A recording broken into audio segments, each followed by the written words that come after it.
Assalamualaikum warahmatullahi wabarakatuh. Halo sahabat Lampung Cerdas. Hari ini kita seperti biasa akan mereview buku. Setiap bulan kita ada bacaan buku dan harus dipresentasikan. Nah teman-teman kemarin juga pasti kalau yang selalu update tentang video-videonya Lampung Cerdas pasti sering menemukan ada video-video tentang review buku. Reviewnya banyak, ada yang tentang bisnis, ada yang tentang keseharian, ada yang tentang motivasi, banyak banget. Jadi kalau kalian pengen dapat ilmu-ilmu baru tanpa harus membaca buku, boleh nih setiap bulan mampir ke channelnya Lampung Cerdas untuk update buku-buku apa sih yang dibaca kakak-kakak Lampung Cerdas gitu. Nah untuk hari ini Kak Vegi akan membahas tentang buku ini nih, bukunya boleh di capture kalau ada yang mau beli mungkin atau berminat, tentang digital marketing dan vintage di Indonesia. Ini karyanya Dr. Yoyo dan Dr. Nunung.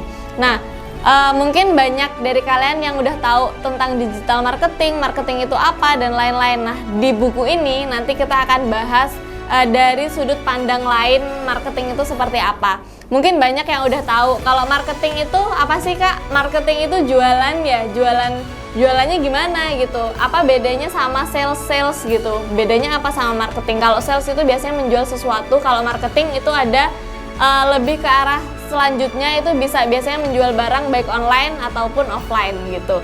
Nah, divisi marketing sendiri itu salah satu ujung tombak profitable perusahaan. Kenapa? Karena divisi marketing yang nantinya akan memasarkan produk yang ada di perusahaan. Nah, pemasaran itu sendiri apa sih pemasaran Kak maksudnya? Aktivitas atau serangkaian institusi dan proses menciptakan, menghubungkan, dan menghadirkan serta menawarkan peningkatan yang memberikan rules pada pelanggan atau klien atau partner dan masyarakat luas. Maksudnya apa? Intinya adalah pemasarannya adalah memasarkan suatu produk untuk pelanggan, intinya gitu ya, secara singkatnya gitu. Nah, kalau untuk pemasaran sendiri itu emang apa aja sih yang dipasarin Kak? Kalau di perusahaan itu beda-beda. Ada yang pemasarannya itu berupa produk yang biasa dijual belikan, maksudnya ada barangnya, atau ada pemasarannya secara online gitu, ada atau barangnya itu berupa e-course dan lain-lain, itu banyak banget bentuknya. Tapi kan kenali aja dia memasarkan dalam produk apa gitu. Nah, di buku ini juga dijelasin tentang kebiasaan-kebiasaan customer atau customer behavior. Nah, maksudnya apa? Maksudnya adalah pelaku konsumen atau tindakan yang dilakukan sama konsumen. Sebenarnya kalau di buku ini sendiri, ini sebenarnya banyak isinya tentang penelitian. Jadi banyak diteliti kayak kebiasaan pelanggan itu seperti apa gitu. Terus nanti di buku ini juga dijelasin tentang kita harus ngenalin loh pelanggan-pelanggan kita itu seperti apa kalau misalnya kita mau menjual suatu produk gitu. Nah, hari ini kakak ngejelasin buku ini itu berdasarkan pemahaman kakak ya. Kalau misalnya pun ada yang salah bisa mohon dibenarkan gitu, jangan dihakimi gitu. Kalau misalnya kalian pengen banget untuk belajar juga, boleh kalian beli bukunya di Gramet, pasti ada gitu. Nah, lanjut untuk customer behavior sendiri atau perilaku konsumen, itu adalah tindakan konsumen dalam mencari, menukar, menggunakan, menilai, serta mengatur barang atau jasa yang mereka anggap memuaskan mereka. Maksudnya gimana? Maksudnya gini, kebiasaannya atau customer behaviornya atau perilakunya itu biasanya diatur sama kebiasaan-kebiasaan tertentu. Misalnya kalau mereka mau beli sesuatu itu berdasarkan kebiasaannya gitu, atau hal-hal yang mereka sukai gitu biasanya. Nah, mereka itu biasanya akan menukarkan uang atau menukarkan waktu dan tenaganya untuk mendapatkan barang atau jasa yang mereka inginkan. Kita harus kenali dulu kalau misalnya kita mau jualan itu customer kita itu seperti apa, customer kita sukanya apa. Nah, customer juga butuhnya apa, kita harus tahu supaya nanti ketika kita menjual suatu produk itu bisa laris di pasaran dan sesuai dengan minat mereka yang mau beli gitu. Nah, di buku ini juga dijelasin perilaku konsumen di era sekarang atau di era revolusi industri atau 4.0 itu apa aja. Itu di situ ada 4 di buku ini dijelasin. Yang pertama adalah budaya followers atau budaya tren. Apa ini maksudnya? sekarang kita pasti tahu dan kita menyadari juga bahwa di era yang sekarang ini tren itu sangat mempengaruhi aktivitas manusia gitu. Misalnya kayak sekarang trennya lagi anak-anak TikTok tuh lagi hype banget nih. Itu bisa loh mempengaruhi kalau misalnya kita mau jualan atau apapun yang itu bisa meningkatkan pendapatan perusahaan, itu bisa kita lakukan dengan mengikuti tren. Salah satunya ya contohnya tadi seperti sekarang lagi hype banget TikTok. Kalau misalnya kita jualan di TikTok, insya Allah nanti juga banyak peminatnya karena emang trennya lagi di situ gitu. Nah, sebagian besar masyarakat ini apa sih yang mereka lakukan, itu yang biasanya menjadi yang dinamakan trends gitu. Nah, poin yang kedua perilaku konsumen adalah image atau pencitraan. Ini biasanya banyak sih orang yang kalau misalnya mau jualannya laris itu mereka melakukan pencitraan. Pencitraannya maksudnya pasti ada sisi positif dan negatifnya ya, karena pengen produknya itu cepat laku misalnya gitu. Nah, untuk image-nya sendiri ini nanti berdasarkan ide. Kayak misalnya pencitraan itu biasanya lahirnya adalah dari kreativitas, makanya sebenarnya nggak apa-apa loh kalau jualan itu pencitraan karena tujuannya baik sih untuk memasarkan produk, tapi yang penting jangan bohong ya gitu. Nah, dan itu nanti bisa menimbulkan kesan baru bagi para konsumen gitu. Jadi kalau misalnya kita mau konsumen kita lebih tertarik sama kita harus punya image atau bisa pencitraan di depan konsumen kita gitu. Nah, yang ketiga adalah faktor yang mempengaruhi perilaku konsumen adalah lifestyle atau gaya hidup. Gaya hidup ini mempengaruhi banget ya untuk kita, apalagi kalau misalnya kita anak muda, pasti sosial kita itu berpengaruh banget sama apa yang kita beli atau minat belanja kita misalnya gitu. Jadi kalau misalnya kita sekarang nih, apalagi anak-anak SMA atau anak-anak kuliah gitu, apa sih yang menjadi gaya hidup mereka, itu kita harus tahu sehingga nanti kalau kita membuat suatu produk itu akan lebih mudah dinikmati di kalangan tersebut misalnya gitu. Jadi kita harus tahu banget tuh perilaku konsumen kalau misalnya kita mau jualan. Nah, yang keempat, yang terakhir adalah prestis. Apa ini? Ini biasanya berpengaruh sama kebanggaan. Nah, ini kebanggaan ini adalah hal yang mereka inginkan, biasanya yang menjadi pembeda dengan orang lain. Jadi ini yang bisa juga membuat mereka kayak membeli suatu barang itu berdasarkan prestisnya, supaya aku beli inilah, supaya aku beda nih sama teman-temanku gitu, supaya aku yang paling keren misalnya, atau yang paling oke dibandingin teman-teman lain. Itu banyak juga orang yang punya perilaku konsumen yang seperti itu. Nah, yang selanjutnya di buku ini juga dijelasin tentang digital marketing atau pemasaran produk itu apa aja yang berdasarkan online. Kalau kita dengar kata digital itu artinya pasti online ya gitu. Nah, di sini yang disebut dengan digital marketing adalah pemasaran produk ke pelanggan melalui web, atau nanti di dalamnya ada promosi, iklan, dan transaksi yang dilakukan melalui halaman web itu biasanya. Nah, di sini di buku ini itu dijelasin banyak juga penjelasan tentang apa itu digital marketing. Di dalamnya itu ada SEO. SEO itu adalah Search Engine Optimization. Nah, apa sih ini maksudnya? SEO ini adalah proses untuk mempengaruhi situs web atau perangkat yang lebih tinggi pada hasil pencarian. Misal kita Lampung Cerdas nih, misalnya kalau misalnya pakai iklan SEO gitu atau digital marketing, nanti ketika orang mau nge-search di Google misalnya baru aja udah muncul tuh Lampung Cerdas. Nah, seperti itu ya contoh-contohnya gitu. Oke, yang selanjutnya selain yang SEO tadi ada periklanan online. Periklanan online ini ada FB Ads, ada Google Ads, ada Instagram Ads, yang sekarang lagi happening juga ada TikTok Ads. Tapi seperti apa prosesnya kakak belum terlalu paham. Jadi nanti kalau misalnya kalian mau belajar lebih dalam lagi, silahkan baca buku ini atau cari buku-buku yang berkaitan sama periklanan online ini gitu. Nah, ini biasanya kalau kayak ads gitu, pemasarannya ini berdasarkan mesin pencarian Google. Misalnya di Google kita nyari tentang tips untuk menumbuhkan rambut misalnya gitu ya.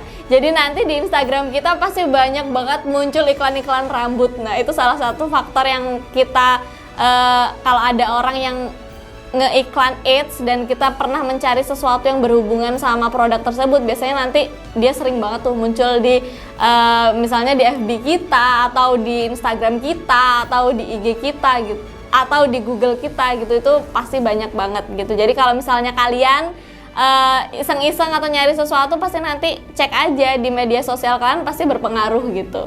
Nah, yang selanjutnya adalah email marketing. Ini juga bisa dilakukan untuk teman-teman yang mau belajar digital marketing. Ini email marketing adalah kita mengirim pesan ke pelanggan kita atau ke customer kita itu melalui email. Jadi kayak semacam kalian boleh cek di email kalian masing-masing, pasti banyak banget promosi atau iklan-iklan yang lewat di email kalian. Itu salah satu contohnya dari email marketing. Jadi kayak penawaran barang apa yang ada di email itu sering banget muncul. Nah, itu salah satu contohnya. Nah, yang selanjutnya adalah mobile application. Ini adalah salah satu yang bisa dilakukan juga untuk teman-teman yang mau belajar digital marketing atau mau jualan pakai digital marketing, itu bisa banget. Ini adalah basisnya aplikasi. Jadi membuat aplikasi tertentu untuk jualan, untuk marketing gitu, yang nanti memudahkan kalian untuk menjual produk kalian gitu. Yang terakhir adalah social media marketing. Kalau social media marketing ini biasanya kita yang jadi pengelolanya sendiri di akun media sosial kita gitu. Apapun media sosialnya, boleh yang Instagram, TikTok, atau Facebook gitu, atau Twitter dan lain-lain. Oke, nah ini biasanya itu berkaitan tentang promosi. Jadi kita bisa promo di sosial media kita. Nah, selanjutnya di buku ini juga dijelasin adalah faktor pengaruh internal dan eksternal dari digital marketing. Itu ada beberapa faktor ya. Kalau faktor internalnya yaitu biasanya ada sumber daya infrastruktur teknologi. Nah, misalnya ini apa, Kak? Misalnya di perusahaan kita itu gimana tentang teknologinya, apakah support untuk kita jualan atau di digital marketing gitu. Nanti setelah itu ketika sudah support sumber daya teknologinya, kita bisa memaksimalkan sumber daya itu untuk kebutuhan digital marketing kita. Yang selanjutnya adalah sumber daya manusianya. Nah, kitanya layak atau mumpuni nggak nih untuk belajar digital marketing atau untuk menggunakan digital marketing di tempat promosi kita gitu. Apakah kita sudah menguasai ilmunya atau belum? Makanya ini berkaitan dengan sumber daya manusianya, yaitu kita sendiri. Yang selanjutnya adalah struktur. Ini juga berpengaruh terhadap digital marketing. Dan yang terakhir ada kelemahan dan kelebihan digital marketing itu sendiri. Jadi kita harus menganalisis kalau kita pakai digital marketing kelemahannya apa dan kelebihannya apa. Nah, faktor eksternal yang mempengaruhi digital marketing sendiri ada analisis permintaan seperti apa. Itu kita harus tahu juga. Kalau misalnya kita iklan di digital marketing itu analisis permintaannya seperti apa, dan nanti kita harus juga tahu faktor pelanggan kita, pelanggan yang akan menjadi target market kita harus tahu seperti apa kebiasaannya supaya nanti ketika kita digital marketing kita lebih mudah. Yang selanjutnya adalah analisis pesaing.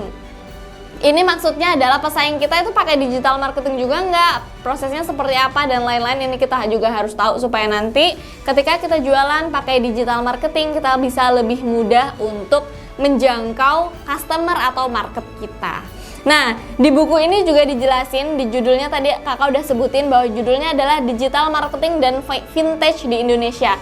Nah, ini juga dibahas beberapa hal tentang vintage di sini. Vintage itu apa? Mungkin bagi yang belum tahu dijelasin juga bahwa vintage adalah teknologi finance atau finance teknologi. Nah, di sini nanti kita bisa memanfaatkan teknologi informasi di bidang keuangan. Maksudnya gimana? Ada beberapa hal atau tipe-tipe vintage yang mungkin secara nggak langsung teman-teman udah pakai atau teman-teman udah mengikuti ini, tapi karena nggak tahu sebutannya jadi cuman hanya pemakai aja tapi tanpa paham gitu. Tipe-tipe vintage ini ada untuk pembayaran atau untuk transfer. Biasanya mereka itu berupa mobile atau online wallet atau pembayaran online gitu. Nah, yang kedua biasanya dia tipenya itu adalah lending dan financing. Ini biasanya kayak di marketplace itu juga ada, dan biasanya mereka juga ada penggalangan dana. Ini ada yang pakai vintage ini. Nah, contohnya kayak apa? Contohnya ada kayak Indodana, ada Shopee Pay Later, itu kalau kalian juga sering pakai. Ada Kredivo, OVO, GoPay, dan banyak lah, masih banyak banget yang vintage di Indonesia. Kelebihan vintage ini sendiri adalah mereka lebih mudah melayani masyarakat Indonesia. Dalam kapasitas yang sekarang semuanya serba online, ini lebih memudahkan karena nggak perlu harus ke bank lagi dan lain-lain. Terus yang kelebihan selanjutnya adalah menjadi alternatif sebagai pendanaan selain bank itu sendiri gitu. Jadi udah nggak pakai yang tradisional lagi. Sekarang udah semuanya pakai financial technology atau semuanya itu udah berbasis teknologi keuangan. Nah, kelemahannya sendiri adalah kita tidak punya, kalau vintage di Indonesia sendiri masih banyak yang belum punya lisensi untuk memindahkan dana sendiri, itu kadang-kadang banyak yang belum punya. Jadi dicek juga kalau kita mau pakai perusahaan-perusahaan atau lembaga yang dinaungi sama Vintage Indonesia, itu kita harus tahu dulu mana yang benar, mana yang enggak gitu, karena jangan sampai nanti salah gitu. Terus yang kelemahannya juga di sini itu banyak yang tidak punya kantor fisik. Misalnya kayak contohnya kalau mau ke Shopee Pay Later aja, kita kantornya di mana kita mungkin belum tahu gitu. Dan banyak juga vintage yang dia nggak punya kantor. Jadi kalau misalnya kita mau melayangkan keluhan itu biasanya cuma bisa melalui online. Tapi vintage juga ini secara perkembangannya di buku ini juga dijelasin tentang sejarahnya vintage itu apa, itu dijelasin lengkap. Nanti kalau teman-teman mau baca atau pengen tahu lebih lanjut lagi, teman-teman boleh baca buku ini. Karena vintage juga udah dilakuin di banyak negara, contohnya kayak Singapura, India, itu udah semuanya udah banyak yang melakukan atau menggunakan vintage ini, yaitu financial technology.